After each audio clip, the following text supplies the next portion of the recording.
morning, students. Hope you all are fine and safe. We all are very eager to welcome the new year. So, I am wishing that the new year brings new hopes and new opportunities. Learn from your mistakes, accomplish your goals for future. Advance Happy New Year. In the previous class, we had studied about the structure and functions of major ecosystems of the world. Now we are going to learn environmental issues. What do you mean by environmental issues? Environmental issues are the problems and harmful effects created by humans' unmindful activity. Now we are going to understand some of the environmental issues such as overpopulation, health issues, waste disposal, all types of pollution, greenhouse gases, ozone depletion, water, energy and food scarcity, deforestation, climate change, industrialization, urbanization and its impacts. In that, first let's discuss about greenhouse effect and global warming. What do you mean by global warming? Increasing earth temperature due to greenhouse gases are called global warming, isn't it? Can you name some greenhouse gases? Carbon dioxide, methane, nitrous oxide and CFC, that is chlorofluorocarbon. These are the major greenhouse gases which causes global warming.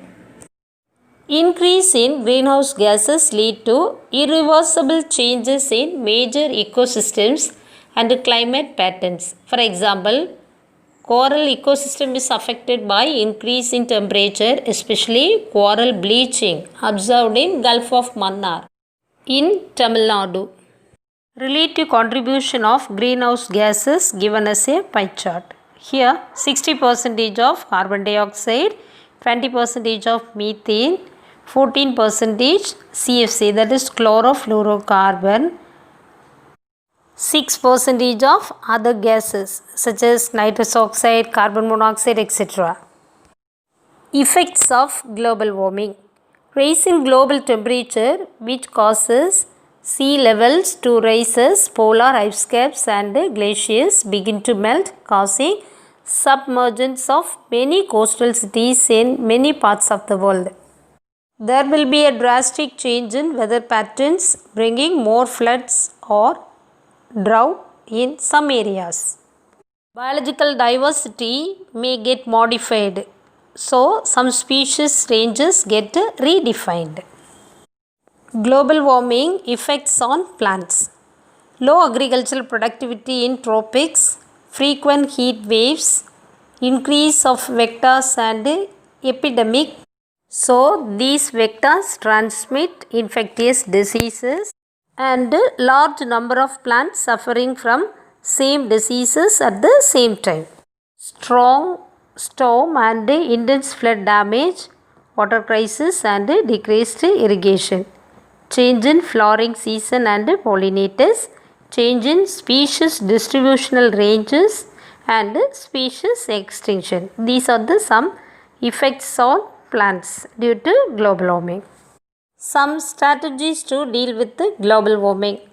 Increasing the vegetation cover, grow more trees, reducing the use of fossil fuels and greenhouses, developing alternate renewable sources of energy, minimizing uses of nitrogenous fertilizers and aerosols.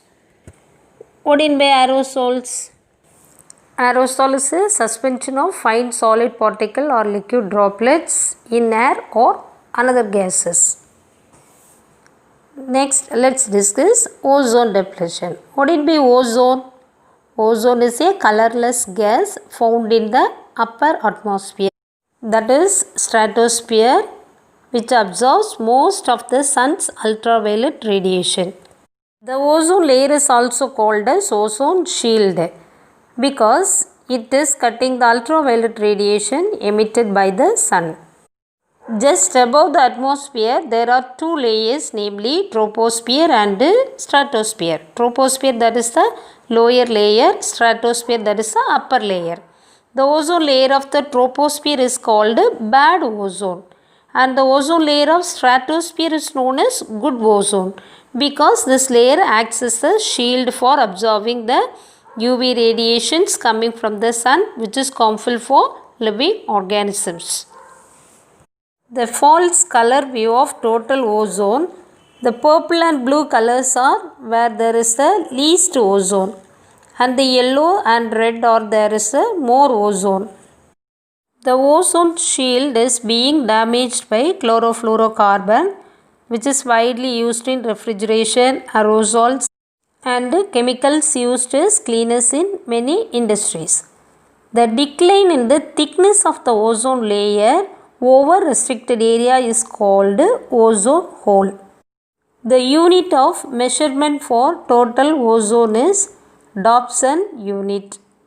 Total ozone layer over the Earth's surface is 0.3 centimeters thick and is written as 300 Dobson unit. September 16 is celebrated as World Ozone Day. Effects of ozone depletion. It increases the incidence of cataract. In Tamil, it is called Kanpurai Noi. Throat and lung irritation and aggravation of asthma, skin cancer, and also it affects the immune system. It causes juvenile mortality of animals. What do you mean juvenile? Young one. It also increases incidence of mutation. Mutation means sudden changes occur in the organism. In plants, photosynthetic chemicals will be affected and therefore photosynthesis will be inhibited. Decreased photosynthesis will result in increased atmospheric carbon dioxide resulting in global warming and also shortage of food leading to food crisis. Increase in temperature changes the climate and rainfall pattern which may result in flood, drought, seawater rise, imbalance in ecosystem, and also it affects flora and fauna. These are some effects of ozone depletion. Have you heard about the term plant indicators? The presence or absence of certain plants indicate the state of environment by their response. The plant species or plant community acts as a measure of environmental conditions. It is referred as biological indicators or phytoindicators or plant indicators. For example, plants such as lichen, ficus, pinus, rose, it indicates sulfur dioxide pollution. Likewise, petunia and chrysanthemum, it indicates nitrate pollution. Another one example, gladiolus is the indicator for fluoride pollution. Robinia pseudoacacia, it is commonly called black locust tree.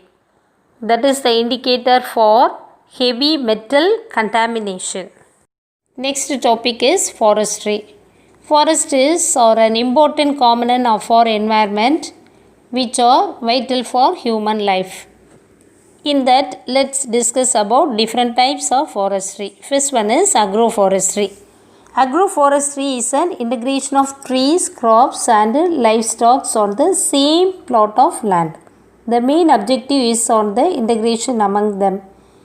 Example, intercropping of two or more crops between different species of trees and shrubs, which results in higher yielding and reducing the operation cost.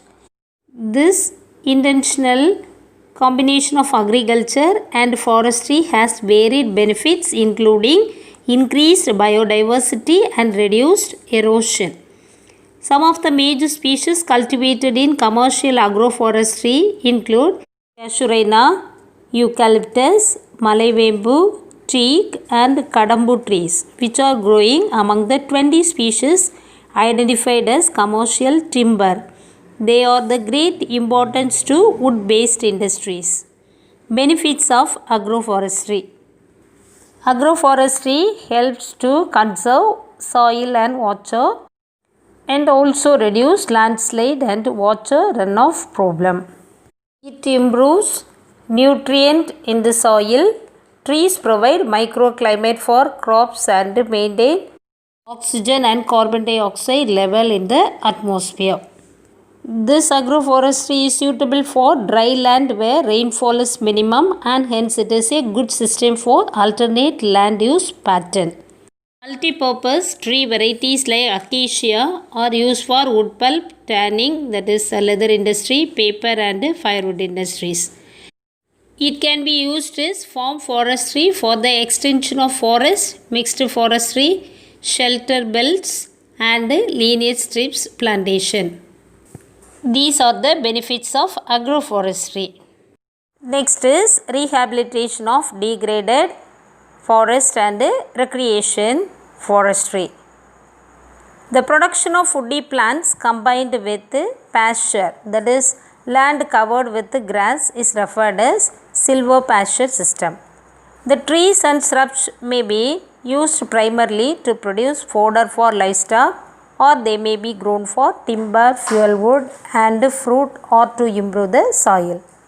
This system classified into two categories. One is protein bank. In this, various multipurpose trees are planted in and around farmlands and rangelands, mainly for fodder production. What will be fodder? Food that is given to farm animals. Example: Acacia nilotica, Albicissa lebec, Azadirachta indica, Gliricida sepium and Sesbania grandiflora. Second one is live fence of fodder trees and hedges. What will be hedges? Trees planted close together the edge of the garden or field. Various fodder trees and hedges are planted as live fence to protect the property from stray animals or other biotic influences. Example: Gliricidia sepium, Sesbania grandiflora, Erythrina species and Acacia species. Next one is social forestry. Social forestry refers to the management of forest and afforestation on barren lands with the purpose of helping the environmental, social and rural development and benefits. This forestry program is done for the benefit of people and participation of the people. Trees grown outside forest by government and public organizations reduce the pressure on forest. In Tamil Nadu, there are 32 forestry extension centers are there. It provides technical support for tree growing in rural areas in Tamil Nadu. These centers provide quality tree seedlings like thorn, thornless bamboo, casuarinas, teak, neem, melia, dubia, grafted tamarind and nelly, etc. in private lands and creating awareness among students by training or camps. Major activities of forestry extension centers: training on tree growing methods, publicity and propaganda, that is information regarding tree growing, formation of demonstration plots, that is a field that can be used to teach, experiment and share ideas about agriculture. Then raising and supply of seedlings on subsidy, awareness creation among school children and youth about the importance of forest through training and camps. These are the activities of forestry extension centers.